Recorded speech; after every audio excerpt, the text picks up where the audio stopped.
Hello everyone. Welcome back to the Reddit Reel, a channel where we explore the most horrifying tales from across the internet. Before beginning, please subscribe and turn on the bell notifications. If you see a food stand in the dead of night, no matter how hungry you are, don't stop.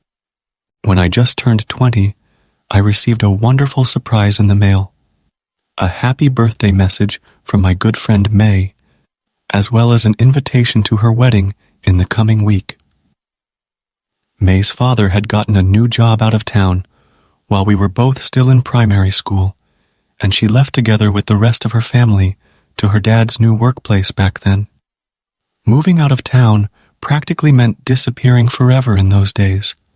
So to a teenage me who had been granted newfound freedom by my parents, receiving word from a long-lost friend after almost a decade was akin to a miracle from the heavens.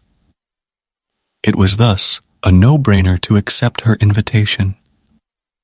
After sending my response in the mail, I immediately started making my preparations for the trip. However, I didn't know where May had moved to, so it came as a complete shock to learn that she was now living way across the peninsula, on an island off the west coast called Penang, to be exact. For someone who had barely traveled out of state at the time, going to such a faraway place felt like I was going to a whole new country altogether.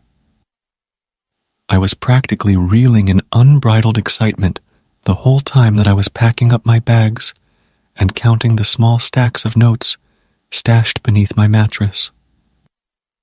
Coincidentally, my brother was heading to the capital on the same day I was planning to leave.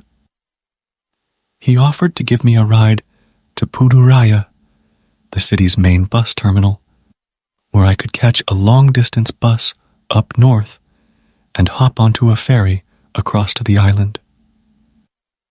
He was so generous with his offer that I wondered aloud if he had taken the wrong medicine in the morning. Then he showed me the low fuel light on the dashboard, and I could only sigh as I coughed up the petrol money. We reached the outskirts of the capital just as the sun was about to set. My brother promptly dumped me and my luggage outside Putrajaya bus terminal before screeching away in his beat-up Toyota. He got stuck in one of the city's infamous jams in the next moment, but I digress. There was no way to buy a ticket in advance, so I was praying like mad that a kind soul would sell me a last-minute ticket to my destination. To my dismay, however, I soon found out that past evening time, the ticket counters in Putrajaya had already closed up shop, and only the ulat, slang for ticket touts, translated literally to meanworm, were selling what I needed. It was clear as a red flag that these guys were no kind souls, but being tired and desperate, I begrudgingly paid triple the market price for my ticket on a Penang-bound bus, which was due to arrive at 8:15 p.m. at Platform 10. Thankfully, it seemed that a little bit of luck was on my side, because a bus really did pull over at the platform 15 minutes past 8. Said bus had no decals or identification whatsoever, though, which left me wondering what dubious, unscrupulous company operated this shitbox. 10, maybe 15 other passengers boarded the bus with me, most of them blue-collar workers returning home after a long day. A stout, middle-aged uncle climbed into the driver's seat, flung his cigarette butt out the window, and took a glance at everyone seated on the bus. "Anyone going beyond Ipoh?" he asked in a gruff voice. "State your destinations." Bemused, I raised my hand. A lady sitting across from me and another 2 passengers at the back also raised theirs. The 2 rear passengers were going to Taiping, the next major city after Ipoh, while the lady's destination was Butterworth, where I was headed for as well. The driver shamelessly charged the 4 of us an extra $5 for some bullshit long-distance fee. After a heated exchange, the 2 Taiping passengers grabbed their bags and furiously stormed off the bus. I was honestly too exhausted to change buses on a dime so I paid the nonsense extra charge, and so did the lady. We left Puduraya uneventfully after that. At some time past 10, we stopped a street away from the bus terminal in Ipoh, because the bus we were on was unlicensed and probably street illegal. Everyone else except for the lady and I alighted. As a result, the bus became a lot quieter, which gave me the chance to catch some sleep. I wasn't sure how much time had passed when I woke up from my nap, but I could feel a throbbing pain in my head from resting against the stiff headrest for too long, and my stomach rumbling. Looking out of the windows only revealed the outline of dark treetops against a pale moonless sky. The lady beside me seemed to be asleep, so I asked the driver if we were approaching Taiping soon. "Left already?" he grunted in response. "We should be crossing the border into Penang soon." I thanked him before returning to my seat. After some time had passed, however, it didn't look as though our surroundings had changed much from before. I was starting to feel really hungry and regretting not buying any snacks before boarding the bus. So I decided to ask the driver again. "We'll reach the border at any moment," he muttered under his breath, as if trying to ignore my question. Feeling a little weirded out, I went back to my seat and tried to quell my ravenous hunger with the remaining water in my bottle. Yet not a minute later, my stomach was growling loudly and angrily again, and this time I had no more water left to quench my thirst too. There was still no sign of civilization either, so I anxiously wanted to ask the driver if we were on the correct road at all. But for some odd reason, my body felt super heavy all of a sudden. It was as if an unseen force was forcing my body into the seat, and I couldn't even lift myself onto my feet, no matter how hard I tried.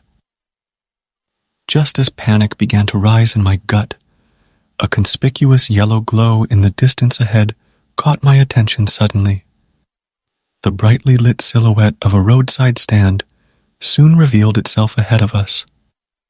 Colorful banners and lights adorned its wooden walls, and under a large canopy between two large trees was 2 rows of tables packed with customers. A large sign advertising delicious satay and drinks hung from the corrugated iron roof of the stand, and sure enough, the mouth-watering aroma of grilled meat wafted through the open windows as the bus approached the stand. It was no doubt a jarring sight to behold in the dead of night, especially when we had been traveling on a pitch-black road for so long. But I was more than relieved to find a welcome respite for my empty stomach.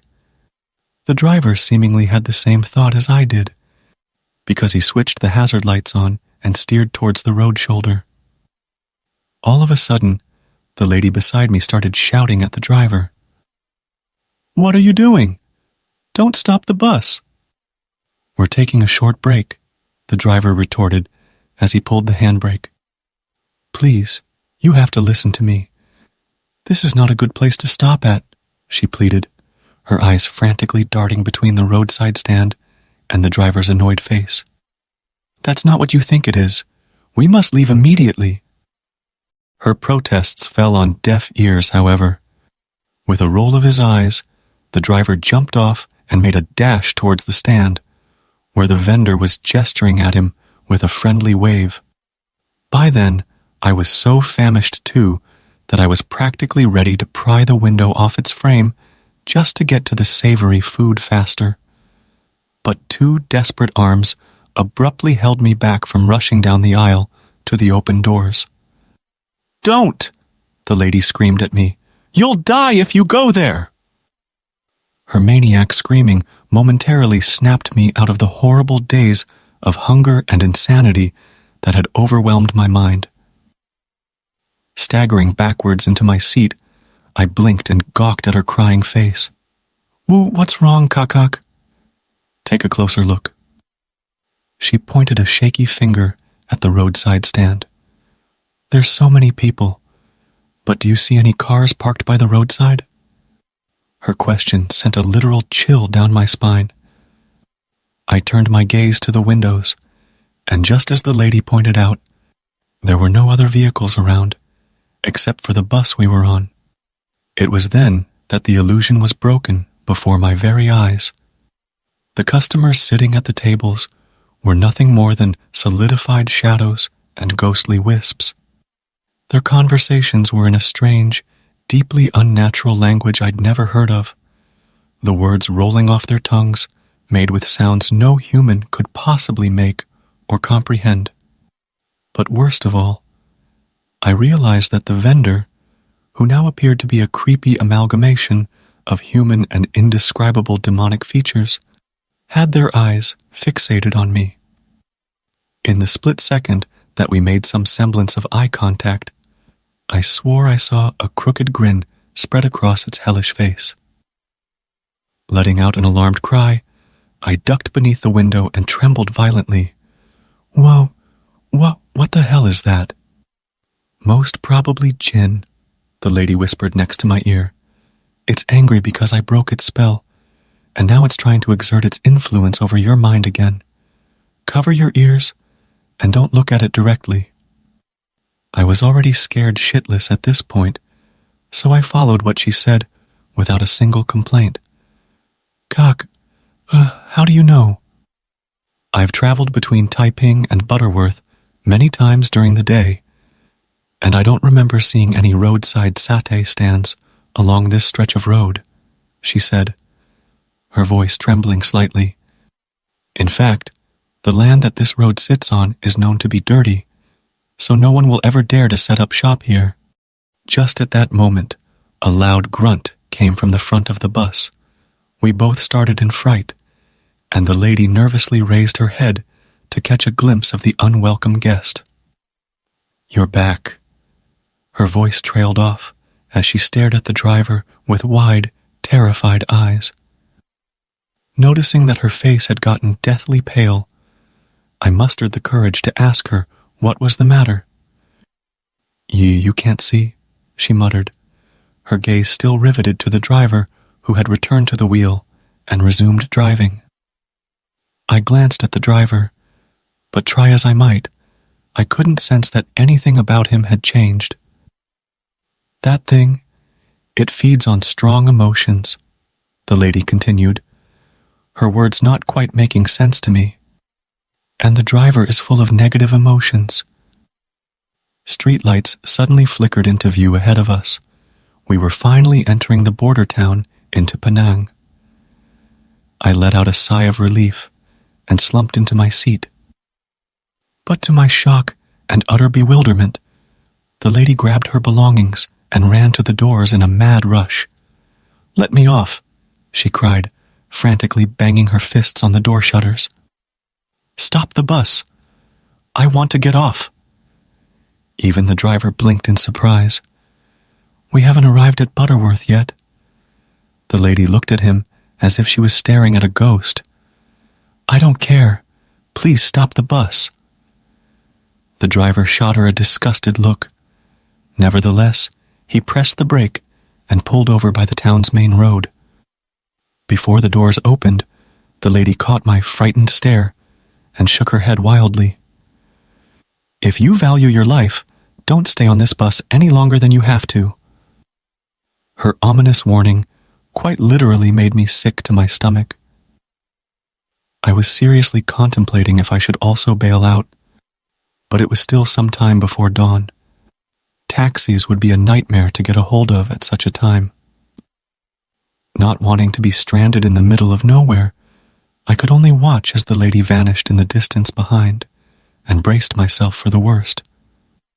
But perhaps luck was really on my side after all, because the bus reached Butterworth Bus Terminal at the break of dawn, somewhat in one piece. Shaken and on the verge of a mental breakdown, I cried when my feet finally touched solid ground, and I spotted the ferry to Penang Island waiting by the sun-kissed dock. Thanks to May and her family, my short stay in Penang was nothing short of fun and memorable. After the wedding, I returned home via train. I really wasn't in the mood for another long-distance bus ride. I honestly have no idea what happened to that particular bus driver, but a few months later, news about an accident that happened on the then newly opened Penang Bridge reached my town. The details are a little fuzzy, but I vaguely remember it was about a long-distance bus suddenly losing control on the bridge during a thunderstorm and crashing straight into the waters below. Luckily, a fishing boat was nearby, and all the passengers on board were saved, except for the driver,